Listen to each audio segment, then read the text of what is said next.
کہ جب بندہ اللہ تبارک و تعالیٰ کافروں کی دعاؤں کو، مشرکوں کی دعاؤں کو اللہ سنتا ہے، تو اس پر ایمان لانے والے بندوں کی دعائیں اللہ کیوں نہیں سنتا؟ اللہ تبارک و تعالیٰ بے شک سنتا ہے، اللہ کا وعدہ ہے، دعاؤں کو اللہ قبول کرتا ہے۔ اب شریعت تعلیم دیتی ہے اگر آپ کی دعا آپ چاہتے ہیں کہ فوراً قبول ہو جائے، میں ہاتھ اٹھاؤں اور دعا قبول ہو جائے، کوئی دیر نہ لگے، تو اس کے لیے بنیادی شرط یہ ہے، بنیادی صفت یہ ہے کہ آپ کی روزی روٹی پاک ہو، آپ کا رزق آنے والا جو ذریعہ ہے وہ ذریعہ آپ کا پاک ہو۔ جب تک آپ کے پیٹ میں جانے والا لقمہ حلال کا ہوگا، جب تک آپ کی روزی روٹی حلال کی ہوگی، پاک ہوگی، اس وقت تک آپ کی دعائیں فوراً قبول ہوتی رہیں گی، کوئی اس میں کوئی خلل نہ آئے گا۔ جب آپ کی روزی روٹی آنے کا جو ذریعہ ہے اس میں حلال کی جگہ حرام کی آمدنی شروع ہو جائے، نافع جو ہے کسی کو دھوکہ دینے کا کام کیے جانے والے رقم شروع ہو جائے، تو پھر سمجھ جاؤ تمہاری دعاؤں کے قبول ہونے میں کچھ چیزیں رکاوٹ بن جائیں گی۔ تو حلال کی ٹینشن، کس طرح کی الجھن میں جب انسان پھنس جاتا ہے تو ایسے برے وقت میں اللہ یاد آتا ہے، ایسے برے وقت میں انسان کو اللہ یاد آ ہی جاتا ہے، یہ کمال کی بات نہیں۔ لیکن کوئی ٹینشن نہیں، کوئی پریشانی نہیں، خوشحال زندگی ہے، ہر طرح کی ساری چیزیں فراہم ہیں، کسی چیز کی ضرورت نہیں، ایسی خوشحالی زندگی میں جو بندے اللہ کو یاد کرتے ہیں، کوئی ٹینشن نہ رہنے کے باوجود بار بار اللہ کے سامنے گڑ گڑاتے ہیں، کوئی پریشانی نہیں ہے، کوئی ٹینشن نہیں، پھر بھی اللہ کے سامنے بار بار گڑ گڑا رہے ہیں، تو ایسے لوگ جو خوشحالی میں بھی اللہ کو بار بار پکارتے ہیں، تو ایسے لوگوں کو بھی شرف ملے گا، ان لوگوں کی دعائیں بھی فوراً اللہ تعالیٰ قبول فرما لے گا۔ وقال اللہ تعالی فی موضع آخر بسم اللہ الرحمن الرحیم وقال ربکم ادعونی استجب لکم ان الذین یستکبرون عن عبادتی سیدخلون جہنم داخرین۔ تمام قسم کی تعریفیں، حمد و ثنا، بڑائی و کبریائی اسی اللہ کے لیے لائق و سزاوار ہیں جو اس کائنات کا رب العالمین ہے۔ بے پناہ درود و سلام نازل ہو تمام انبیاء علیہ الصلاۃ والسلام پر، بالخصوص میرے اور آپ کے آخر نبی جناب محمد رسول اللہ صلی اللہ علیہ وسلم مقدسہ پر، اللہم صلی وسلم وبارک علیہ۔ محترم حاضرین، اللہ تبارک و تعالیٰ کا بے پناہ شکر و احسان ہے کہ اس نے ہمیں یہ مہینہ نصیب فرمایا، اور تقریباً اس مہینے کے اختتام پر ہم پہنچ رہے ہیں۔ دعا کرتے ہیں اللہ تبارک و تعالیٰ سے، اللہ تبارک و تعالیٰ ہم تمام کی عبادتوں کو قبول فرمائیں، اور جو دن باقی گنے چنے بچ کر رہ چکے ہیں ان دنوں کو غنیمت جانتے ہوئے اس میں بھرپور اس سے فائدہ اٹھانے کے اللہ ہم سب کو توفیق عطا فرمائے۔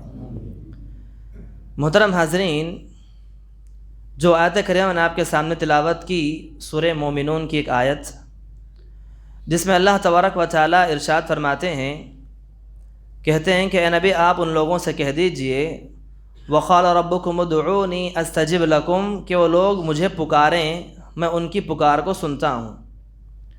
ان الذین یستکبرون عن عبادتی، اور جو لوگ میری عبادت کرنے سے تکبر کرتے ہیں، اتراتے ہیں، اعراض کرتے ہیں، سیدخلون جہنم داخرین، تو ایسے لوگ قیامت کے دن جہنم کے اندر داخل کیے جائیں گے۔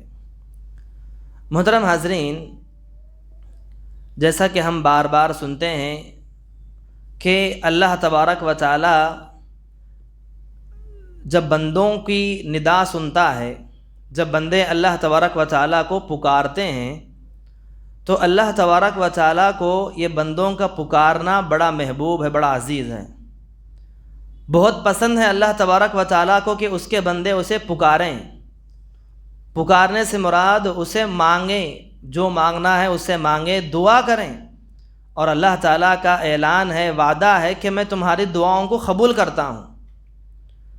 اور اس کے بعد اللہ نے جو بات کہی، ان الذین یستکبرون عن عبادتی، کہ جو بندہ میری عبادت کرنے سے تکبر کرتا ہے۔ عبادت سے مراد یہاں پر کیا ہے؟ دعا بھی ایک عبادت ہے، الدعاء هو العبادہ، دعا کرنا بھی گویا ایک عبادت ہے۔ تو اللہ تبارک و تعالیٰ کہنا چاہتا ہے کہ اگر کوئی بندہ مجھ سے دعا نہ کرے، مجھے نہ پکارے، مجھ سے کچھ چیز نہ مانگے، تو دعا نہ کرنے والوں کو وعید اللہ نے سنائی سیدخلون جہنم داخرین، تو ایسے لوگ جہنم کے اندر داخل کر دیے جائیں گے۔ اللہ اکبر۔ تو اللہ تبارک و تعالیٰ کی رحمت یہ ہے کہ اللہ تبارک و تعالیٰ بندے جب اللہ سے مانگتے ہیں تو اللہ خوش ہوتا ہے، اور نہ مانگنے والوں کو اللہ نے سخت وعید سنائی۔ اس لیے مجھے اور آپ کو شریعت تعلیم دیتی ہے کہ ہم اللہ تعالیٰ سے بار بار مانگیں، دعائیں کثرت کے ساتھ دعاؤں کا اہتمام کریں۔ جو بندہ اللہ تبارک و تعالیٰ سے مانگتا نہیں، دعا نہیں کرتا ہاتھ اٹھا کر، تو دعا نہ کرنے والے کو جہنم کے اندر داخل کر دیا جائے گا۔ اب آئیے محترم حاضرین، کچھ لوگوں کی شکایت بار بار ہم سنتے ہیں، وہ یہ کہ اللہ تبارک و تعالیٰ دعائیں سنتا نہیں، پکارتے تو ہیں ہم بار بار لیکن دعائیں قبول ہوتی نہیں۔ اب تاریخ اٹھا کر دیکھیں، اللہ تبارک و تعالیٰ صرف مسلمانوں کی، ایمان والوں کی، مومنوں کی نہیں، بلکہ جو لوگ اللہ پر ایمان نہیں لاتے، اللہ کے ساتھ شرک کرتے ہیں، تو اللہ تعالیٰ ایسے مشرکوں کی دعاؤں کو بھی اللہ قبول کرتا ہے، مشرکوں کی دعاؤں کو بھی اللہ قبول کرتا ہے۔ جیسا کہ ان لوگوں کے بارے میں ہم بار بار سنتے، قرآن کہتا ہے لَإِنْ أَنْجَيْتَنَا مِنْ هَذِهِ لَنَكُونَنَّ مِنَ الشَّاكِرِينَ۔ جب یہ لوگ کشتی میں سوار ہو کر، مشرکین جو اللہ کے ساتھ شرک کرنے والے، اللہ کے ساتھ کفر کرنے والے، جب کشتی میں سوار ہو کر دریا کے بیچ میں جاتے ہیں، تو جب دریا کی موجیں انہیں ڈراتی ہیں، جب موجیں زیادہ ہو جائیں دریا کی تو کشتی ڈوبنے کا اندیشہ ہو جاتا ہے۔ جیسے انہیں اندیشہ ہو جائے کہ کشتی ڈوبنے والی ہے، جب آنکھوں کے سامنے موت نظر آتی ہے تو اللہ تبارک و تعالیٰ کو پکارتے ہیں۔ کس کو پکارتے ہیں؟ اللہ کو پکارتے ہیں، کہتے ہیں کہ لَإِنْ أَنْجَيْتَنَا مِنْ هَذِهِ لَنَكُونَنَّ مِنَ الشَّاكِرِينَ۔ اگر اللہ تو ہمیں اب نجات دے دے، جس بلا میں ہم گھرے ہوئے ہیں، یہ جو کشتی جو اس کے الالے لے رہی ہے، جو ڈوبنے والی ہے، اگر تو ہمیں صحیح سلامت منزل تک پہنچا دے گا، سمندر کے کنارے کو ہم پہنچ جائیں گے، تو ہم تجھ پر ایمان لائیں گے، تیری بندگی کریں گے، تجھ پر ایمان لائیں گے۔ یہ بندے اللہ تعالیٰ سے پکارتے ہیں، وعدہ کرتے ہیں۔ قرآن کہتا ہے کہ جب اللہ تبارک و تعالیٰ ان کو نجات دے دیتا ہے، حالانکہ اللہ کو معلوم ہے کہ لوگ کنارے پر جانے کے بعد پھر سے شرک کرنے والے ہیں، اللہ کو معلوم ہے کہ کنارے پر جانے کے بعد بھی لوگ اللہ کی نافرمانی کرنے والے ہیں، لیکن پھر بھی اللہ تعالیٰ ان کی دعا قبول کرتا ہے اور صحیح سلامت انہیں نجات دیتا ہے۔ اور جیسے انہوں لوگ منزل پر پہنچ جاتے ہیں، کنارے پر پہنچتے ہیں، پھر سے اللہ کے ساتھ بغاوت کرتے ہیں، پھر سے اللہ کے ساتھ شرک کرتے ہیں۔ تو بتانا مقصود یہ ہے کہ جب بندہ اللہ تبارک و تعالیٰ کافروں کی دعاؤں کو، مشرکوں کی دعاؤں کو اللہ سنتا ہے، تو اس پر ایمان لانے والے بندوں کی دعائیں اللہ کیوں نہیں سنتا؟ اللہ تبارک و تعالیٰ بے شک سنتا ہے، اللہ کا وعدہ ہے، دعاؤں کو اللہ قبول کرتا ہے۔ اب آئیے دیکھتے ہیں، بندگی کے کچھ مقامات ہوتے ہیں۔ میں بھی عبادت کرتا ہوں، آپ بھی عبادت کرتے ہیں، ہر مسلمان، ہر مومن بندہ اپنے اپنے طور پر اللہ تبارک و تعالیٰ کے سامنے عبادت کرتا ہے۔ ایک بندگی کا معیار، ہر ایک آدمی کے کچھ الگ الگ درجے ہوتے ہیں۔ کسی کی بندگی کا مقام کسی ایک لیول پر ہوتا ہے، کسی کا مقام کچھ اور زیادہ۔ جس کی جتنی عبادت، جو بندہ اللہ سے جتنا قریب ہوتا ہے، اس کا درجہ، اس کا مقام اللہ کے نزدیک اتنا ہی زیادہ ہوتا ہے۔ تو انہی درجات میں کچھ بندے اللہ تبارک و تعالیٰ کے اس مقام تک پہنچ جاتے ہیں، اللہ تعالیٰ کے قریب اس وقت تک، وہاں تک چلے جاتے ہیں جہاں پر پہنچنے کے بعد اللہ تبارک و تعالیٰ ان بندوں کو مستجاب الدعوات بنا دیتا ہے۔ مستجاب الدعوات کیا ہے؟ مستجاب الدعوات کا مطلب یہ کہ کچھ بندوں کو اللہ تبارک و تعالیٰ وہ شرف عطا کرتا ہے کہ بندے جب بھی ہاتھ اٹھا کر اللہ کے سامنے دعا کرتے ہیں تو ہاتھ نیچے ہونے سے پہلے اللہ ان کی دعا قبول کر لیتا ہے۔ ان کی دعا قبول نہ ہو اس میں کوئی شک ہی نہیں، جسے مستجاب الدعوات کہتے ہیں۔ اللہ کے کچھ خاص بندے اللہ تعالیٰ ان اس مقام عطا کرتا ہے۔ وہ کب؟ جب بندہ اس معیار کو پہنچ جائے۔ اب تاریخ اٹھا کر دیکھیں، کئی ایسے نمایاں صحابی ہمیں ملتے ہیں، صحابہ کرام رضی اللہ اجمعین، جو مستجاب الدعوات تھے، جیسا کہ حضرت سعد بن ابی وقاص رضی اللہ تعالیٰ عنہ، اور انس بن نضر رضی اللہ تعالیٰ عنہ، اور برا بن مالک رضی اللہ تعالیٰ عنہ، اور تابعی میں اویس قرنی رحمۃ اللہ علیہ، اور ایسے کئی دیگر لوگ۔ یہ وہ لوگ تھے جب بھی اللہ کے سامنے ہاتھ اٹھاتے تو ان لوگوں کے ہاتھ نیچے ہونے سے پہلے ان کی دعا قبول ہو جاتی۔ جب بھی لوگ ہاتھ اٹھاتے تو ہاتھ اٹھانے نیچے ہونے سے پہلے ہی ان کی دعا اثر لاتی تھی، لوگ کرشمہ لوگ دیکھتے تھے عام طور پر۔ تو یہ مستجاب الدعوات یہ کب بنتے ہیں؟ اللہ تبارک و تعالیٰ کن لوگوں کو عطا کرتا ہے، آئیے آج سے خطبے میں اسی کے حوالے سے کچھ گفتگو کرنے کی کوشش کروں گا۔ دعا کرتا ہوں اللہ تعالیٰ سے اللہ تعالیٰ مجھے بھی اور آپ کو بھی کہنے سے زیادہ عمل کرنے کی توفیق عطا فرمائیں۔ محترم حاضرین، دیکھیے مستجاب الدعوات بخاری کے اندر ایک واقعہ آتا ہے انس بن نضر رضی اللہ تعالیٰ عنہ کا۔ ایک اور صحابی انس بن مالک ایک اور صحابی ہیں، یہ انس بن نضر رضی اللہ ایک اور صحابی ہیں۔ ان کے بارے میں واقعہ آتا ہے کہ ان کی ایک بہن جن کا ایک دوسرے ایک قبیلے کی خاتون سے لڑائی ہوئی، جھگڑا ہوا، اور بحث میں لڑائی میں ان کی بہن نے ایک دوسرے قبیلے کی خاتون کو ایک چاٹا مارا۔ چاٹا مارنے کے دوران میں اس خاتون کا ایک دانت ٹوٹ گیا۔ اب وہ قبیلے کے لوگ اللہ کے نبی کے پاس آئے، آ کر کہا کہ اللہ کے نبی، ان کی بہن نے ہماری بہن کو مارا ہے اور ہماری بہن کا دانت ٹوٹ چکا ہے اور ہم بدلہ چاہتے ہیں، قصاص چاہتے ہیں، آپ ہمیں انصاف دلائیے۔ شکایت اللہ کے نبی کے پاس پہنچی تو اللہ کے نبی صلی اللہ علیہ وسلم نے حضرت انس بن نضر کو بلایا رضی اللہ تعالیٰ عنہ کو، بلا کر کہا کہ آپ کی بہن نے معاذرہ کیا ہے، بحث جو بھی ہوئی تو آپ کی بہن نے ہاتھ اٹھایا ہے اور ان کی خاتون کا، ان کی بہن کا دانت ٹوٹا ہے اور وہ لوگ قصاص چاہتے ہیں، بدلہ چاہتے ہیں، لہٰذا آپ انہیں بدلہ عطا کر دیں۔ تو حضرت انس بن نضر نے کیا کہ اللہ کے نبی سے کہا کہ اللہ کے نبی، آپ ان لوگوں سے سفارش کر دیجئے، ہم بدلہ نہیں دیں گے، البتہ اس کے بدلے میں ہم کچھ رقم دیں گے، 5 اونٹ دیں گے، کچھ بھی جو چیز ہوں گی آپ اس کے بدلے میں کچھ اور چیز لے لیں، لیکن ہم مار نہیں کھائیں گے، بدلہ نہیں دیں گے۔ تو اللہ کے نبی نے کہا کہ انس کیا بات کرتے ہو کہ اللہ تبارک و تعالیٰ کے قانون میں دخل دے رہے ہو، یہ کتاب کا قانون ہے۔ اللہ تعالیٰ کہتا ہے وَكَتَبْنَا عَلَيْهِمْ فِيهَا أَنَّ النَّفْسَ بِالنَّفْسِ وَالْعَيْنَ بِالْعَيْنِ وَالْأَنْفَ بِالْأَنْفِ وَالْأُذْنَ بِالْأُذْنِ وَالسِّنَّ بِالسِّنِّ وَالْجُرُوحَ قِصَاص۔ اللہ نے کہا قرآن مجید کے اندر کہ ہم موسیٰ علیہ السلام کے زمانے سے، موسیٰ علیہ السلام کی شریعت میں ہم نے قانون پاس کیا تھا، وہ قانون آپ کے لیے بھی یہی قانون ہے کہ اگر کوئی آدمی ناحق کسی کو جان لیتا ہے تو اس کو جان لینے کا حق ہے، کسی کی آنکھ پھوڑ ڈالے تو پھر اس کو آنکھ پھوڑنے کا حق ہے، بدلے میں آنکھ اس کے پھوڑی جائے گی۔ اگر کوئی آدمی کسی کا کان کاٹتا ہے بدلے میں اس کا کان کاٹا جائے گا، کوئی کسی کا دانت توڑتا ہے تو بدلے میں اسے دانت توڑا جائے گا۔ قصاص کا حکم ہے کہ آپ بدلہ برابری کا لے سکتے ہیں۔ کیا تم اللہ تبارک و تعالیٰ کے قانون میں دخل دینا چاہتے ہو؟ تو حضرت انس بن نضر کیا کہتے ہیں، کہا کہ اللہ کے نبی، اس ذات کی قسم جس نے آپ کو نبی بنا کر حق کے ساتھ بھیجا ہے، آج میری بہن کا دانت نہیں ٹوٹے گا۔ اللہ اکبر۔ حالانکہ صحابی اللہ کے نبی کی بات کے خلاف میں نہیں جا رہے تھے، بس بہن کی محبت میں اتنا جوش آ چکا تھا کہ اللہ کے نام کی قسم انہوں نے کھا کر کہا کہ اللہ کے نبی، آج اللہ کی قسم، اس ذات کی قسم جس نے آپ کو نبی بنا کر بھیجا ہے، آج ہماری بہن کا دانت نہیں ٹوٹے گا۔ جیسے قسم کھانی تھی، اللہ کے نبی دیکھتے ہیں کہ جو لوگ اب تک معاف کرنا نہیں چاہ رہے تھے، اللہ کے نبی نے ان سے سفارش کی۔ پہلے کیا کہ اللہ کے نبی نے کہا کہ بھائی آپ معاف کر دیجئے، بدلے میں کچھ رقم آپ لے لیجئے، 5 اونٹ لے لیجئے۔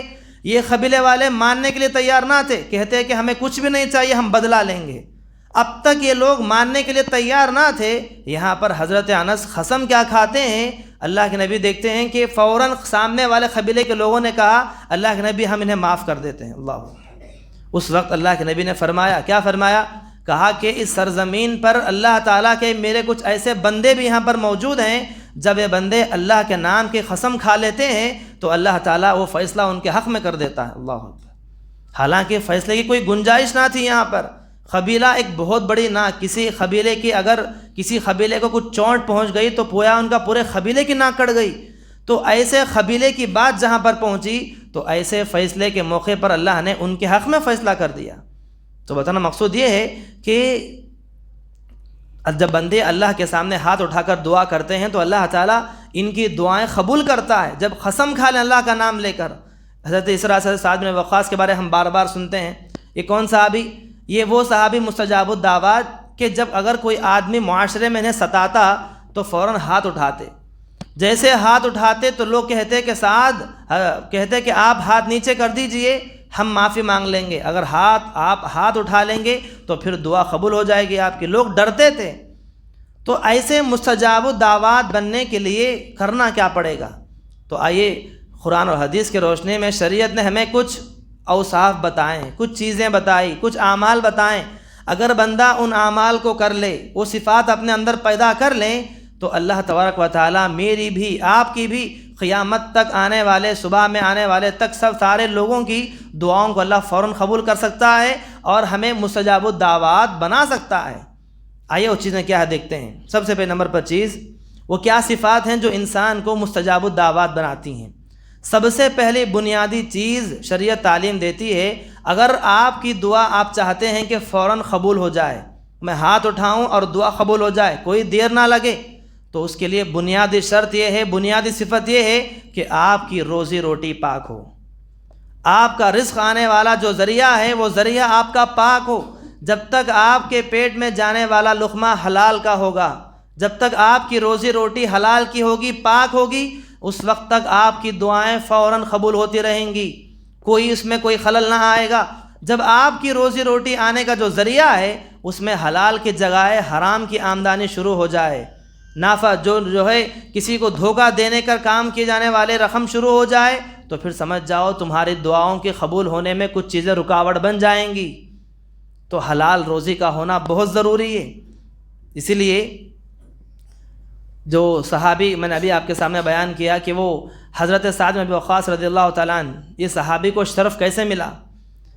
اللہ کے نبی صلی اللہ علیہ وسلم فرماتے ہیں صحابی سے کہ اے سعد، اگر تم چاہتے ہو کہ تمہاری دعائیں قبول ہو جائے، آپ نے فرمایا اطب مطعمک یستجاب لک، اپنی روزی کو پاک کر لو، مستجاب الدعوات بن جاؤ گے، اپنی غذا کو پاک کر لو، تمہاری دعائیں قبول ہو جائیں گی۔ حضرت سعد بن وقاص کہتے ہیں کہ جب سے میں نے اللہ کے نبی کے زبانی یہ بات سنی، میرے پیٹ میں جتنے بھی لقمے ڈالا ہوں، مجھے پوری طرح سے یقین ہے کہ وہ حلال کے لقمے ہیں، مجھے کوئی گمان ہی نہیں کہ کبھی میں حرام کے لقمے بھی کھایا ہوں گا۔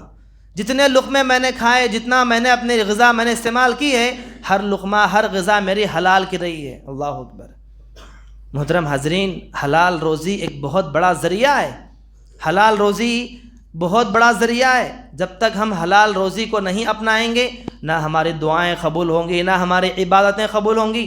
عبادتیں اور دعائیں قبول ہونے کے لیے بنیادی شرط ہے کہ انسان کی روزی پاک ہو۔ جس انسان کی روزی پاک ہوگی اس انسان کی دعائیں بھی فوراً جلدی قبول ہو جائیں گی۔ اور دوسری چیز جو انسان کو مستجاب الدعوات بناتی ہے وہ کیا ہے؟ وہ یہ کہ اللہ تبارک و تعالیٰ کو خوشحالی میں یاد رکھنا۔ بندہ انسان اللہ تعالیٰ کب یاد کرتا ہے؟ اس پر کوئی مصیبت آ جائے، کچھ پریشانی آ جائے، کچھ طرح کی ٹینشن، کس طرح کی الجھن میں جب انسان پھنس جاتا ہے تو ایسے برے وقت میں اللہ یاد آتا ہے، ایسے برے وقت میں انسان کو اللہ یاد آ ہی جاتا ہے، یہ کمال کی بات نہیں۔ لیکن کوئی ٹینشن نہیں، کوئی پریشانی نہیں، خوشحال زندگی ہے، ہر طرح کی ساری چیزیں فراہم ہیں، کسی چیز کی ضرورت نہیں، ایسی خوشحالی زندگی میں جو بندے اللہ کو یاد کرتے ہیں، کوئی ٹینشن نہ رہنے کے باوجود بار بار اللہ کے سامنے گڑ گڑاتے ہیں، کوئی پریشانی نہیں ہے، کوئی ٹینشن نہیں، پھر بھی اللہ کے سامنے بار بار گڑ گڑا رہے ہیں، تو ایسے لوگ جو خوشحالی میں بھی اللہ کو بار بار پکارتے ہیں تو ایسے لوگوں کو بھی شرف ملے گا، ان لوگوں کی دعائیں بھی فوراً اللہ تعالیٰ قبول فرما لے گا۔ اس لیے اللہ کے نبی فرماتے ہیں کہ جو شخص چاہتا ہے کہ اس کی دعائیں فوراً قبول ہو، جو شخص چاہتا ہے کہ اس کی دعائیں فوراً قبول ہو جائے، تو وہ آدمی اللہ تعالیٰ کو اس وقت میں یاد کریں جس وقت میں اسے کوئی پریشانی نہ ہو۔ اسی طرح سے تیسری چیز جو انسان کو مستجاب الدعوات بناتی ہے وہ کیا ہے؟ وہ ہے ماں باپ کی خدمت، ماں باپ کی دعائیں، ماں باپ کی فرمانبرداری۔ جیسا کہ ہم نے اس حوالے سے گفتگو کی تھی کہ جو بندہ اپنے ماں باپ کی خدمت کرتا ہے، جو بندہ اپنے ماں باپ کی دعاؤں کو لیتا ہے، اس بندے کو وہ بندہ بھی مستجاب الدعوات بن جاتا ہے، اس بندے کی دعائیں بھی فوراً قبول ہو جاتی ہیں۔ جیسا کہ اویس قرنی رحمۃ اللہ کے بارے ہم بار بار سنتے ہیں، یہ کون ایک تابعی ہیں جنہوں نے اللہ کے نبی کا زمانہ تو پایا لیکن آپ صلی اللہ علیہ وسلم سے ملاقات نہ ہو پائی، لیکن صحابی بن نہ پائے۔ صحابی بننے کے لیے شرط تھی کہ اللہ کے نبی سے ملاقات ہو۔ یمن میں رہتے تھے لیکن مدینہ سفر نہ کر پائے۔ وجہ کیا تھی؟ ان کی ایک بوڑھی ماں تھی جن کی وہ خدمت کیا کرتے تھے، ہمیشہ ماں کی خدمت میں لگے رہتے، اور کبھی سوچتے کہ میں جا کر اللہ کے نبی سے ملاقات کر لوں، صحابی کا شرف مجھے مل جائے گا، لیکن سوچتے کہ اگر میں صحابی کا شرف حاصل کرنے کے لیے مدینہ جاؤں گا تو پھر ماں کی خدمت کرنے کے لیے کون رہے گا؟ اسی سوچ میں بیٹھ کر ماں کو چھوڑ کر کبھی گئے ہی نہیں۔ اللہ کا کرنا یہ ہوا کہ اللہ کے نبی کا انتقال ہو گیا، اللہ کے نبی دنیا سے چلے گئے، لیکن یہ یمن میں ایسے ہی رہ گئے، لیکن پھر بھی صحابی کا شرف نہیں ملا۔ تو اللہ کے نبی صلی اللہ علیہ وسلم نے صحابہ کے درمیان میں اس یمن میں رہنے والے اویس قرنی کا تذکرہ صحابہ کے سامنے کیا، گویا آپ کو وحی کے ذریعے بتایا گیا، تو آپ نے صحابہ کے سامنے کہا کہ میرے صحابہ، یمن میں ایک شخصیت اویس نامی ایک شخصیت رہتی ہے، جب بھی تم ان سے ملاقات کرو تو اپنے لیے دعا کروا لو۔ اللہ اکبر، یہ مستجاب الدعوات ہیں، اللہ ان کی دعائیں قبول کرتا ہے۔ ایک ایسی دعائیں اللہ قبول کرتا ہے، ان کی دعائیں اللہ فوراً سنتا ہے۔ حضرت اویس کو ایک برص کی بیماری ہوئی تھی، جو سفید رنگ کا جو انسان کے جسم پر دھبے وغیرہ آ جاتے ہیں، ایک ایسی بیماری جو لا علاج بیماری اس زمانے میں، آج بھی تقریباً اس کا علاج موجود نہیں ہے۔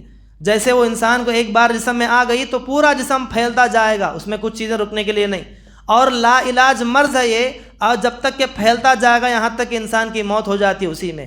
ایسی بیماری میں حضرت اویس گھر چکے تھے، جب ہاتھ اٹھا کر انہوں نے اللہ کے سامنے دعا کی تو اللہ تعالیٰ ایسی بیماری سے اللہ نے شفا دیا۔ اللہ اکبر، تو گویا حضرت اویس مستجاب الدعوات ہیں، اور مستجاب الدعوات بننے کے لیے ان کی کیا عمل تھا، کیا وجہ تھی ان کی دعائیں قبول ہوتی؟ کیونکہ یہ ماں کی خدمت کیا کرتے تھے۔ جو بندہ ماں باپ کی خدمت میں لگا رہتا ہے، ماں باپ کی دعائیں لیتا ہے، اس بندے کی بھی دعائیں فوراً اللہ کے پاس قابل قبول ہو جاتی ہیں۔ اور اسی طرح سے سورہ انبیاء کی ایک آیت میں اللہ تبارک و تعالیٰ نے تین قسم کے تین اوصاف کو اللہ نے ذکر کیا، کہا انہم کانوا یسارعون فی الخیرات یدعوننا رغبا ورہبا وکانوا لنا خاشعین۔ یہ تین صفتیں اللہ نے بیان فرمائی، جس بندے کے اندر یہ تین صفتیں بھی ہوں گی وہ بندے فوراً اللہ کے سامنے مستجاب الدعوات بن جائیں گے، ان کی دعائیں بھی فوراً قبول ہو جائیں گی۔ یہ آیت سے پہلے سورہ انبیاء کے اندر جن آیتوں کا گزر ہوا ہے، جس کا تذکرہ ہوا ہے، تقریباً 3 پیغمبروں کے بارے میں اللہ نے کہا، حضرت ایوب علیہ السلام، حضرت یونس علیہ السلام اور حضرت زکریا علیہ السلام۔ 3 انبیاء کے بارے میں اللہ بیان کرنے کے بعد یہ آیت کو اللہ بیان کرتا ہے۔ کیسے کیسے انبیاء؟ ایوب علیہ السلام کی مثال اللہ نے بیان فرمائی، کہا کہ وَأَيُّوبَ إِذْ نَادَىٰ رَبَّهُ أَنِّي مَسَّنِيَ الضُّرُّ وَأَنتَ أَرْحَمُ الرَّاحِمِينَ۔ ایوب کو ہم نے بیماری عطا کی، مرض میں مبتلا ہو گئے، ایسا مرض کے تقریباً کچھ سالوں کا عرصہ گزر گیا۔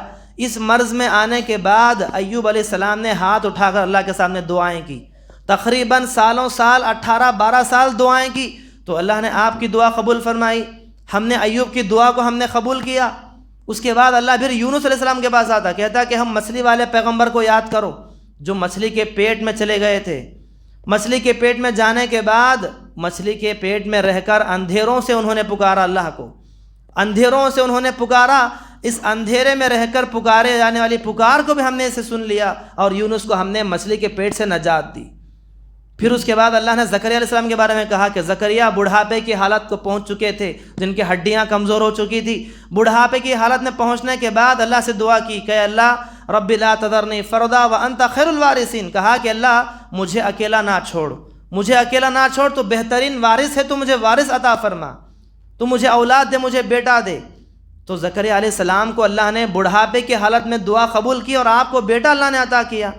یہ 3 پیغمبروں کے واقعات، ان کا تذکرہ کرنے کے بعد اللہ تعالیٰ تینوں پیغمبروں کی صفات کو اللہ بیان کرتا ہے، کہتا ہے کہ اللہ تعالیٰ انہم کانوا یسارعون فی الخیرات یدعوننا رغبا ورہبا وکانوا لنا خاشعین، کہ تینوں پیغمبروں کے اندر یہ صفتیں تھے۔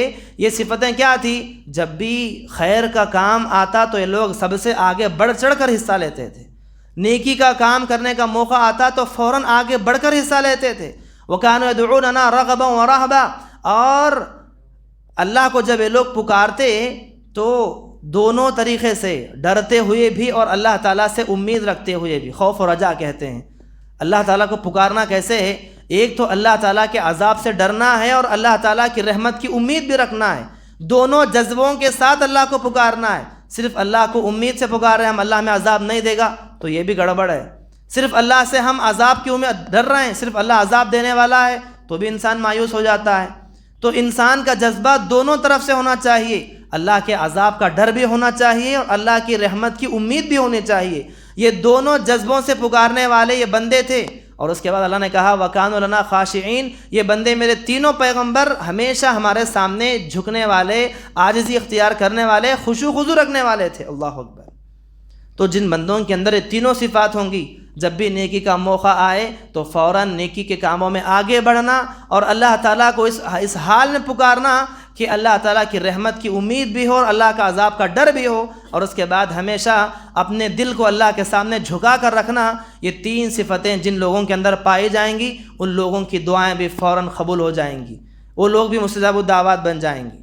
اور اس کے بعد ایک بنیادی چیز ہمیشہ اس سلسلے میں بیان کی جاتی ہے، وہ یہ کہ اگر کوئی بندہ چاہتا ہے کہ اس کی دعائیں فوراً قبول ہو، اللہ تعالیٰ کی مدد شامل حال ہو جائے، میں پریشانی میں گھر چکا ہوں، میں چاہتا ہوں کہ میری پریشانی فوراً دور ہو جائے، تو مجھے زندگی میں ہمیشہ ایک عمل کرتے رہنا ہے۔ وہ عمل کیا ہے؟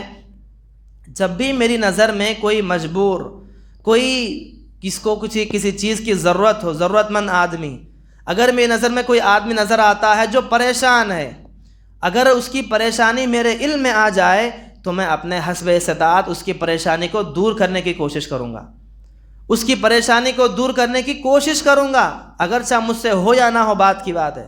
کوئی مجبور آدمی اگر اس کی مجبوری میرے علم میں آ گئی تو میں کوشش کروں گا کہ کم از کم اس کی مجبوری کم ہو جائے یا دور ہو جائے۔ ایسی کوشش رکھنے والا، ایسا جذبہ رکھنے والے انسان کی بھی دعائیں اللہ تعالیٰ فوراً قبول کرتا ہے، کیونکہ اللہ نے فرمایا کہ جب تک بندہ بندے کی مدد میں لگا رہتا ہے، ہمیشہ دوسروں کی مدد کرنے میں لگا رہتا ہے، اللہ تعالیٰ کی مدد ایسے لوگوں کے ساتھ ہمیشہ ساتھ رہتی ہے۔ یہ لوگ کبھی اکیلے نہیں ہوتے، کسی پریشانی میں، کسی مصیبت میں کبھی یہ لوگ اپنے آپ کو تنہا نہیں پائیں گے۔ جو لوگ ہمیشہ دوسروں کی مدد کرتے ہیں، دوسروں کو مدد پہنچانے میں لگے رہتے ہیں۔ موسیٰ علیہ السلام کے بارے میں قرآن نے کہا، جب مدین پہنچے، مدین پہنچنے کے بعد کوئی سہارا نہ تھا، کوئی رہنے کے لیے ٹھکانہ نہیں، کوئی گھر نہیں، کوئی چھت نہ تھی۔ وہ زمانہ ایسا کہ اجنبی لوگوں کو کوئی لوگ ٹھکانہ نہیں دیتے، کوئی اجنبی آدمی سفر کر کے کسی جگہ پر چلا جائے اس کو اپنی بستی میں، اپنے گھروں میں اسے کچھ جگہ نہیں دیتے۔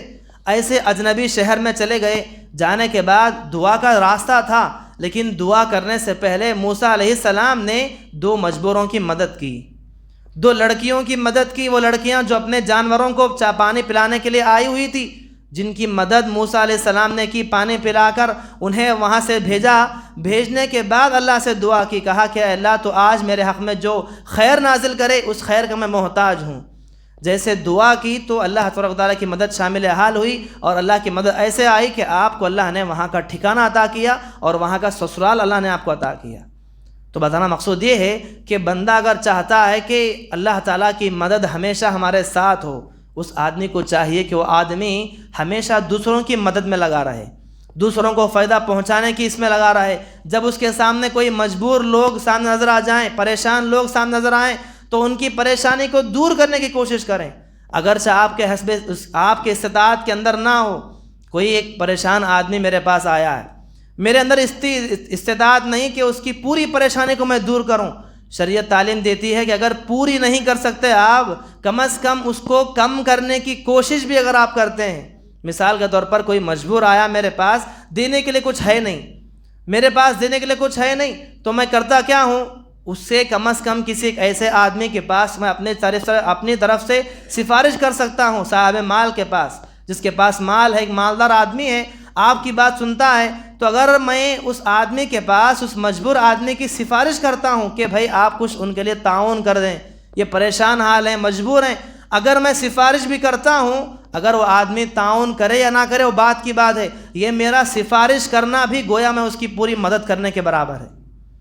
کسی کی مدد، کسی کی مجبوری پوری کرنے کے بجائے اگر آپ سفارش بھی کریں گے تو آپ کا سفارش کرنا بھی مدد کرنے کے برابر کہلائے گا۔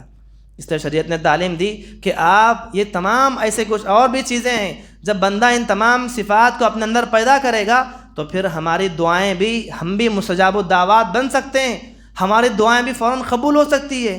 اب ہم بار بار ہاتھ اٹھا کر اللہ کے پاس دعا کر رہے ہیں لیکن کوئی دعا قبول نہیں ہو رہی ہے تو ہم اللہ کے پاس شکایت کرتے ہیں کہ ہماری دعائیں قبول نہیں ہو رہی۔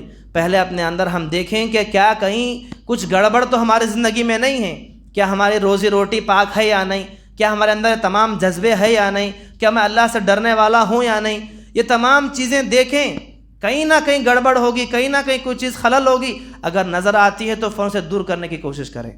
محترم حاضرین، دعا اللہ تبارک و تعالیٰ کی ایک عبادت ہے، اور اس عبادت کو جو بندہ اتراتا ہے، کرتا نہیں ہے، جو بندہ اس عبادت سے منہ موڑتا ہے، اللہ سے مانگتا نہیں ہے، جیسا کہ میں نے ابھی کہا کہ اس بندے کو جہنم کے اندر داخل کر دیا جائے گا۔ جیسا کہ ہم دیکھتے ہیں کہ رمضان کا مہینہ آیا ہے، اس مہینے کے اندر جو عبادتیں خاص طور پر کی جاتی ہیں، انہی عبادات میں سے ایک بہت خاص عبادت دعا بھی ہے۔ اس مہینے کے اندر کثرت کے ساتھ دعا کا اہتمام کریں، جب بھی موقع ملے بار بار ہاتھ اٹھائیں، بار بار دعائیں کریں، بار بار اللہ کے سامنے گڑ گڑائیں۔ یہ دعا کا مہینہ ہے۔ تقریباً مہینہ ہم نے ابھی تک گزار دیا ہے، بس گنے چنے دن جو باقی رہ چکے ہیں آخری عشرے کے، اس عشرے میں جتنا ہو سکے دعاؤں کا اہتمام کریں۔ یہ دعائیں میرے اور آپ کے لیے بڑا ذخیرہ بن جائیں گی، بار بار کثرت کے ساتھ دعا کریں گے۔ اس دعا کے بارے میں ہم بار بار کیا سنتے ہیں؟ اگر بندہ دعا کرتا ہے اللہ کے پاس ہاتھ اٹھا کر، اس کے 3 چیزیں موجود ہیں۔